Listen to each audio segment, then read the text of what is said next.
Greetings, friends. You are once again on Ruslan Belov's channel, and today we will take a detailed look at the situation in Ukraine as of September 18, 2025.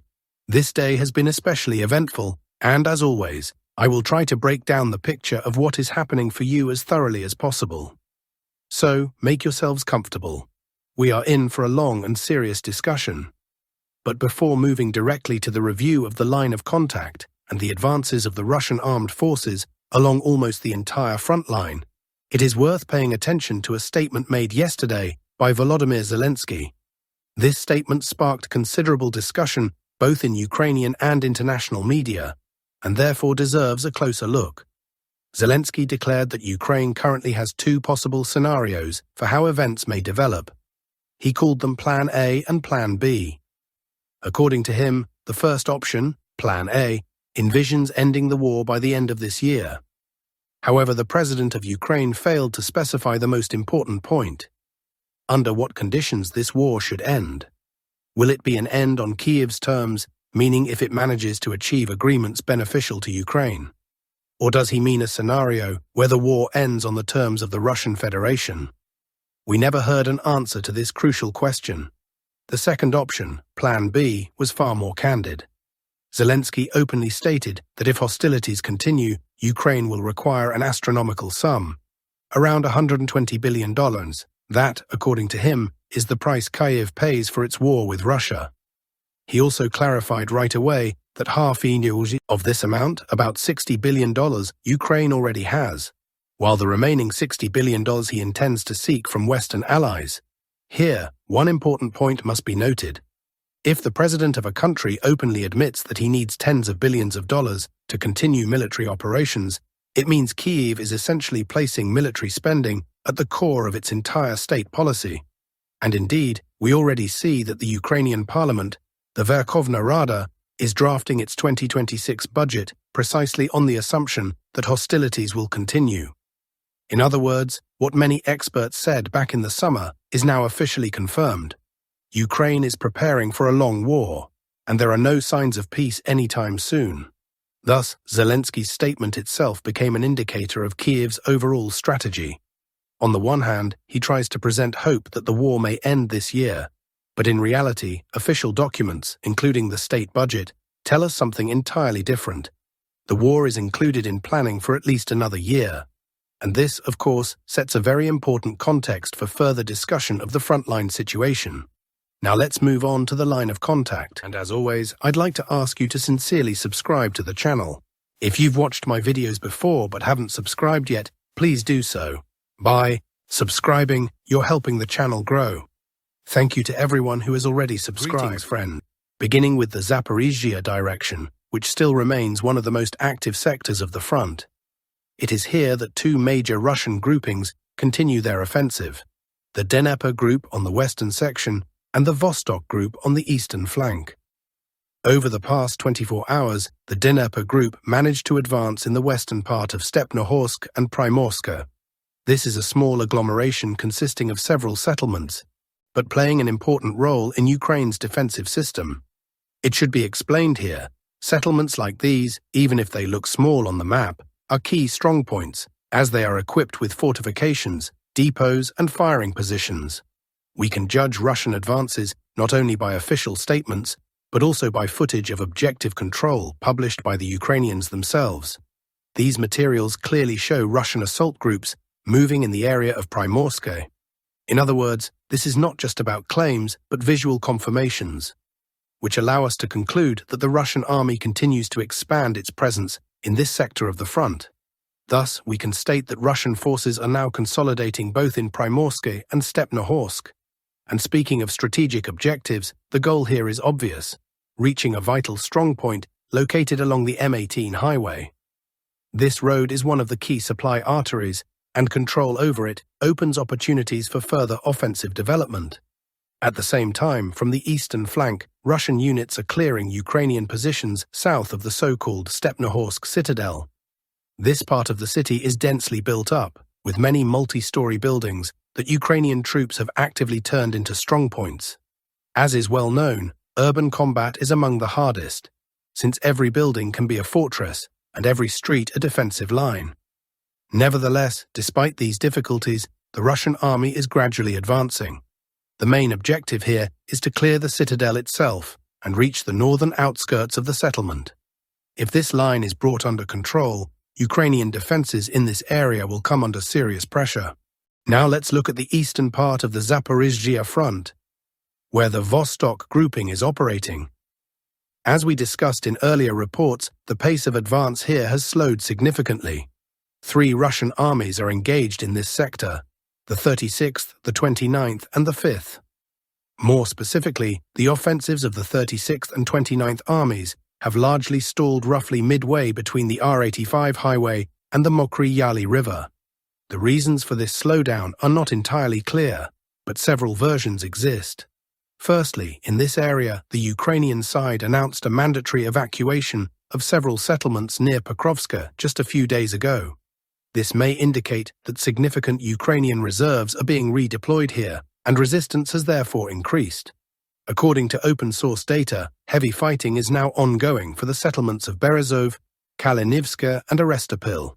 It can be said that the situation here has taken on a positional character. Both sides are holding their lines and progress is slow. However, a completely different dynamic can be seen with Russia's Fifth Army, which, on the contrary, is only gaining momentum. The situation here changes literally every day. Recall that the Fifth Army's active offensive began around September 14th, and from that date, new shifts in favor of Russian forces began to appear on the maps almost daily. Today, we already see that the settlements of Poltavka and Okhotnicha have effectively ended up in a semi-encirclement. This is a very significant achievement, because controlling them opens the road to destroying Ukrainian fortified areas in this sector. Judging by developments, full dominance over enemy supply lines with the help of drones will soon be established, after which the storming of these settlements will begin. In other words, the Okhotniche-Poltavka fortified zone will most likely become the first major target of the Vostok grouping in this sector. Once it is brought under control, the offensive can continue northwest, towards Uspanivka and the villages around it. Thus, the picture in the Zaporizhzhia direction is as follows. The Dnieper grouping is steadily advancing towards the M18 highway.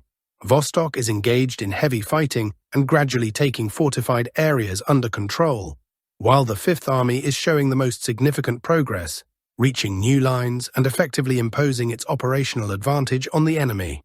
Now let's move to the Novopavlivka direction, from where in recent weeks we have also been receiving a great deal of interesting and in many ways pivotal news.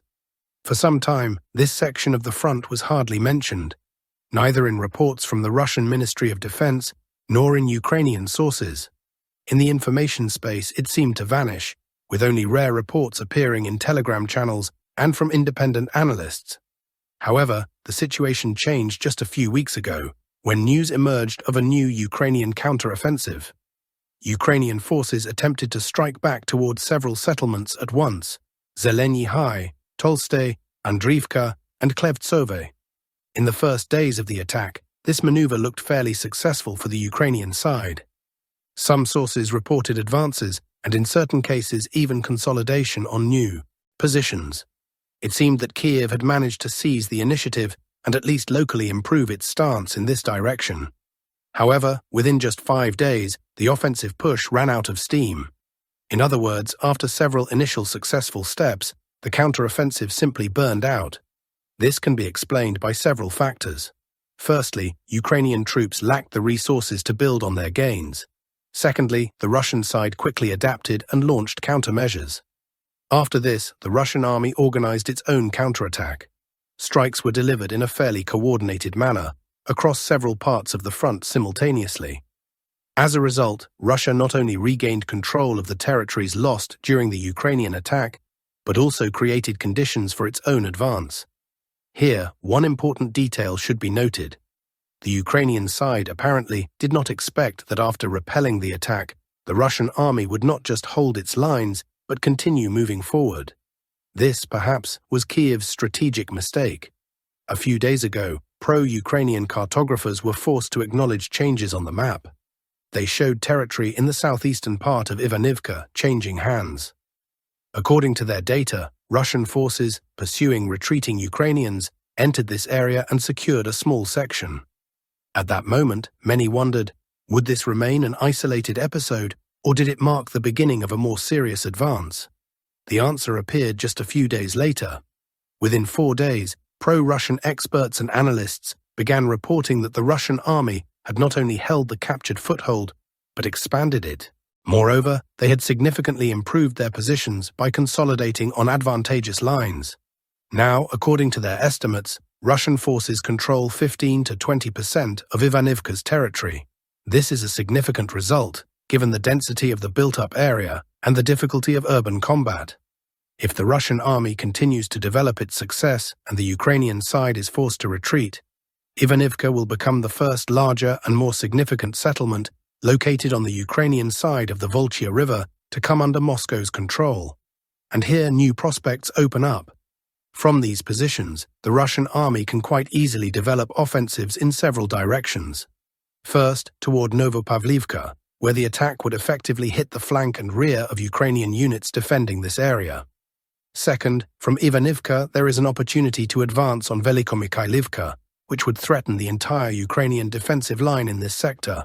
Finally, there is another potential vector, moving further northwest, toward Prosiana and other settlements in that direction. Thus, the capture of Ivanivka may become an important springboard for a whole series of operations expanding Russia's control in this sector of the front. This is why the Novopavlivka direction has once again returned to the spotlight. If earlier it seemed secondary and was rarely mentioned in reports, now it may be precisely here that events occur capable of influencing the entire operational situation in the region.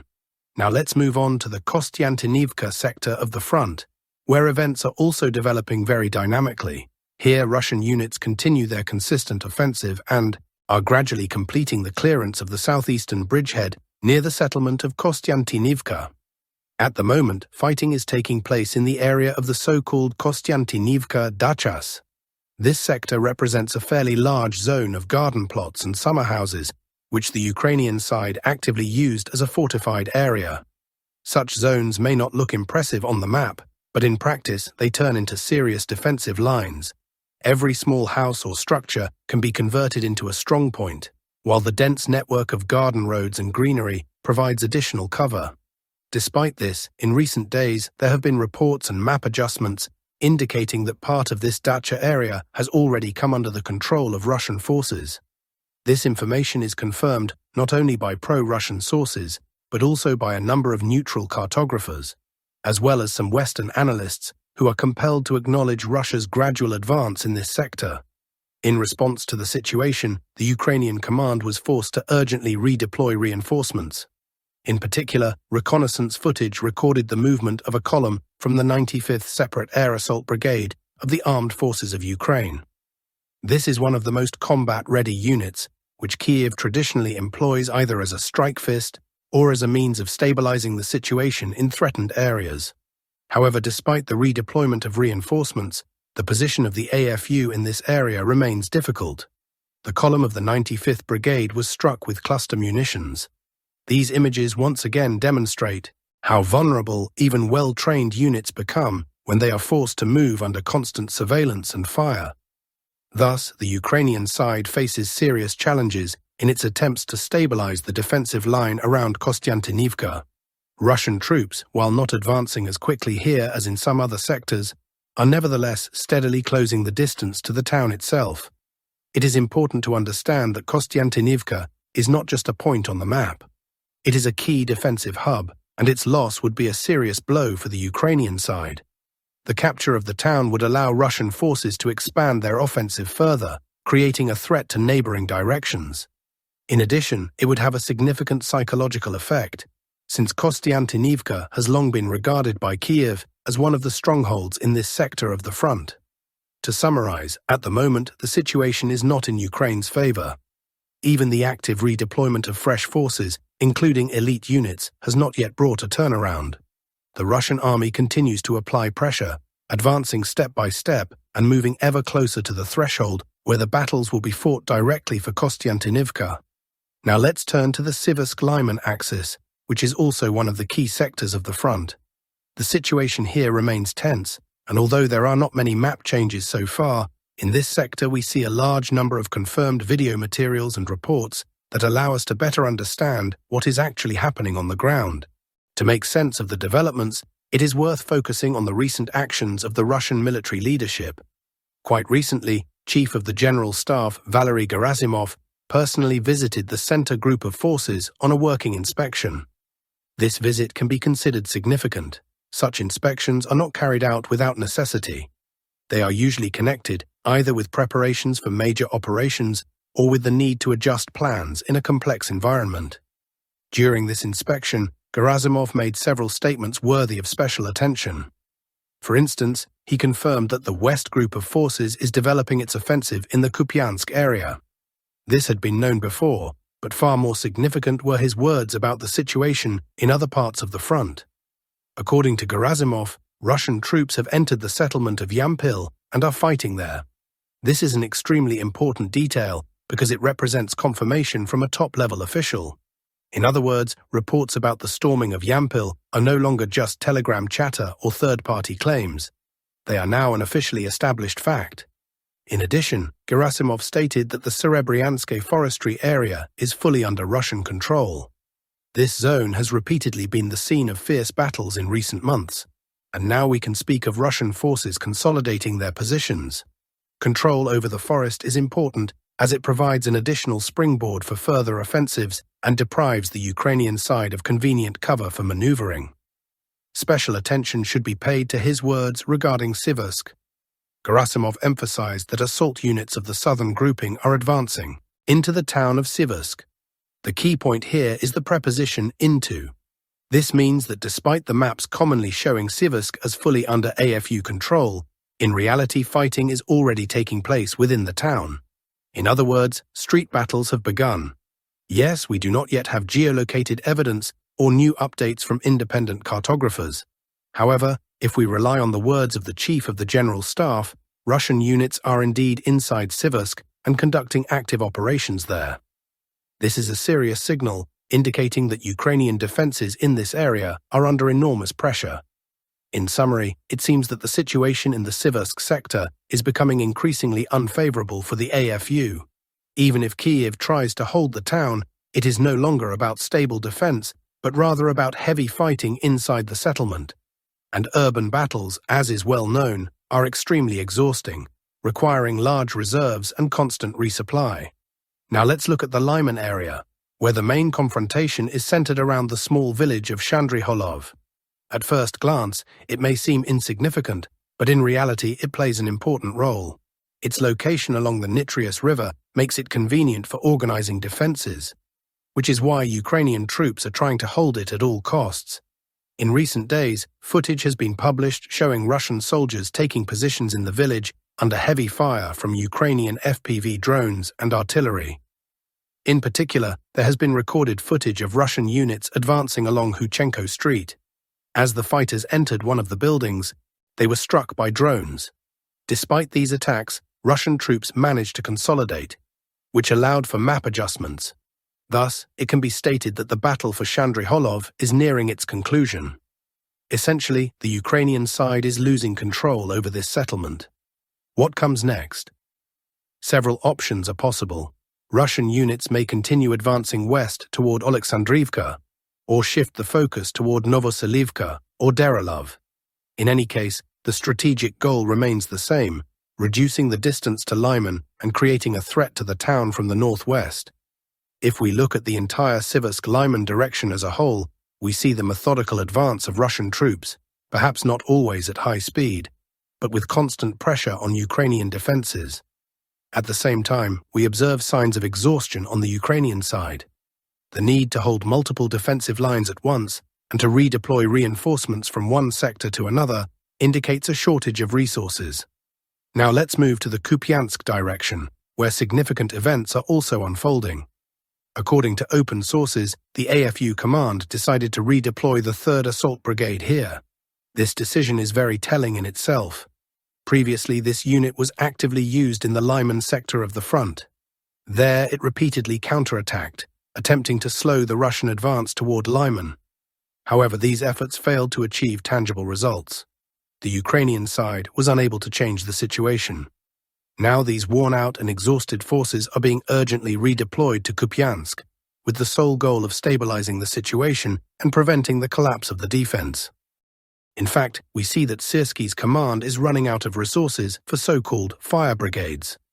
The same units are being moved from one hotspot to another without being given time to rest or recover. This has a very negative impact on both combat capability and morale. And this practice is not limited to the Kupyansk direction. It has become particularly noticeable in the northeastern part of Kharkiv region.